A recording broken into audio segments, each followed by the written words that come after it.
4월 4일 화요일 죽음에 이르는 결정이란 제목으로 마태복음 27장 1에서 10절의 말씀입니다. 사랑하는 하나님 감사합니다. 오늘도 말씀 묵상의 시간을 우리에게 주시니 감사합니다. 이 시간을 통하여서 하나님의 말씀이 들리고 복음이 들리기 원합니다. 말씀대로 믿고 살고 누리는 인생이 되게 하시고 이 시간도 함께하여 주시옵소서. 감사드리옵고 예수님의 거룩하신 이름으로 기도드립니다. 아멘. 본문의 말씀입니다. 새벽에 모든 대제사장과 백성의 장로들이 예수를 죽이려고 함께 의논하고 결박하여 끌고 가서 총독 빌라도에게 넘겨주니라. 그때 예수를 판 유다가 그의 정죄됨을 보고 스스로 뉘우쳐 그 은 30을 대제사장들과 장로들에게 도로 갖다 주며 이르되 내가 무죄한 피를 팔고 죄를 범하였도다 하니 그들이 이르되 그것이 우리에게 무슨 상관이냐 내가 당하라 하거늘 유다가 은을 성소에 던져놓고 물러가서 스스로 목매어 죽은지라. 대제사장들이 그 은을 거두며 이르되 이것은 핏값이라.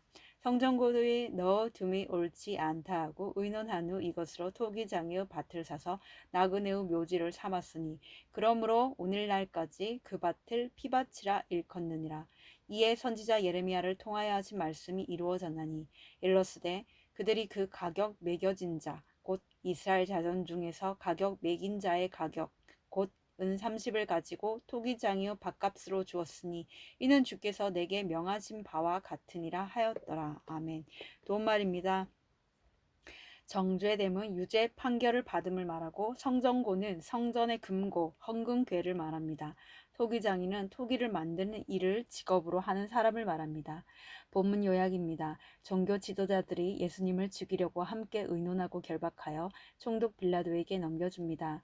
유다는 예수님이 정죄됨을 보고 스스로 뉘우쳐 은 30을 지도자들에게 도로 갖다 줍니다. 이후 유다는 스스로 목매어 죽고 대제사장들은 그 은으로 밭을 사서 나그네의 묘지로 삼습니다.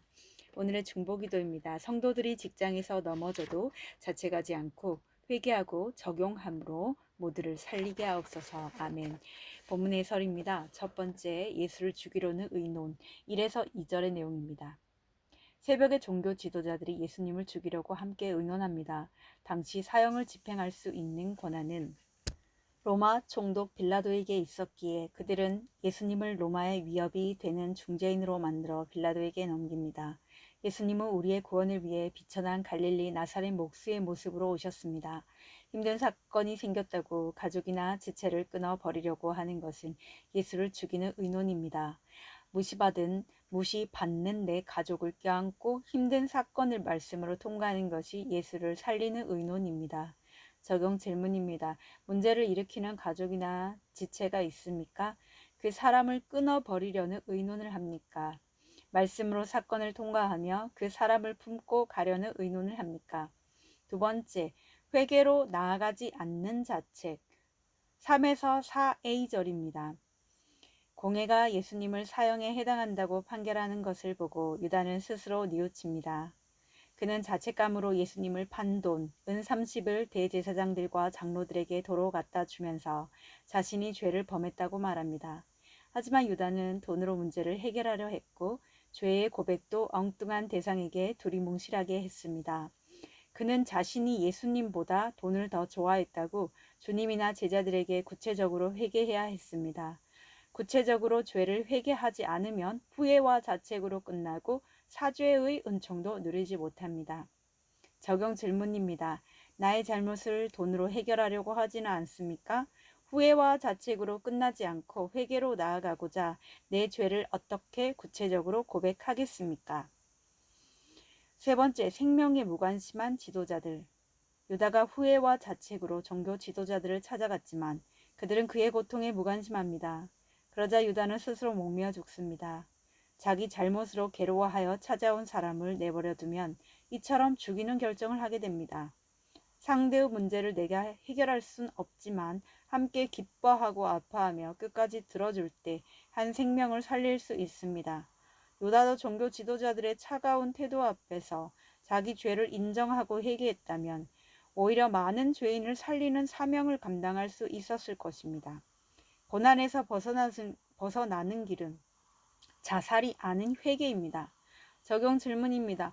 후회와 자책으로 괴로워하는 사람이 내 옆에 있지는 않습니까? 그 사람이 회개로 나아갈 수 있도록 어떻게 경청하고 기도하겠습니까? 오늘 기도하기는 사건이 올 때 예수를 죽이는 의논이 아니라 예수를 살리는 의논을 하여 문제를 통과하게 하옵소서. 스스로 뉘우치기만 하다가 죽는 길로 가지 않고 내 죄를 구체적으로 회개하여 모두가 사는 길로 가게 하옵소서. 다른 사람의 생명에 관심을 가지고 그의 영혼을 살리게 하옵소서. 아멘. 묵상 간증입니다. 내가 빼앗으려던 은30이란 제목으로 홍태은님의 말씀 적용글입니다. 이번 주는 고난주간입니다. 자녀를 양육하는 부모에게 아이유 사춘기는 양육의 고난주간이라고 생각됩니다. 얼마 전 저희 부부는 아이들을 데리고 시골에 계신 시어머니를 뵈러 내려갔습니다. 그때 두 아들은 할머니와 큰어머니에게 용돈을 받아 각각 10만 원씩 생겼습니다.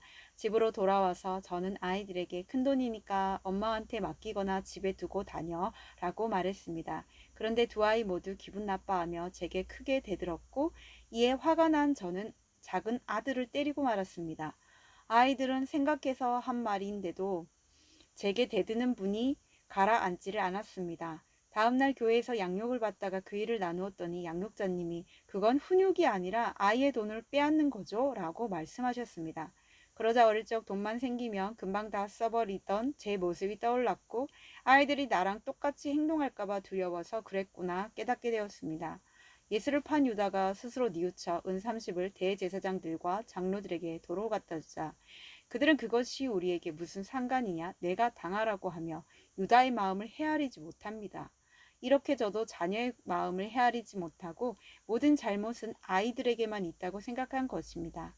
그러자 과거에도 아이들이 친척들에게 용돈을 받아오면 저금해 주겠다며 빼앗아 생활비로 쓴 일들이 떠올라 회개하게 되었습니다. 이후 저는 작은 아들에게 어릴 때 돈을 뺏어서 미안해라고 사과했습니다. 그날부터 아이들은 용돈을 받으면 돈을 나눠서 사용하고 나머지는 통장에 적금하고 있습니다. 말씀과 공동체의 도움이 없었다면 사춘기가 한창인 자녀들과의 관계가 깨지고 정죄와 후회로 제 마음도 많이 피폐해졌을 것입니다.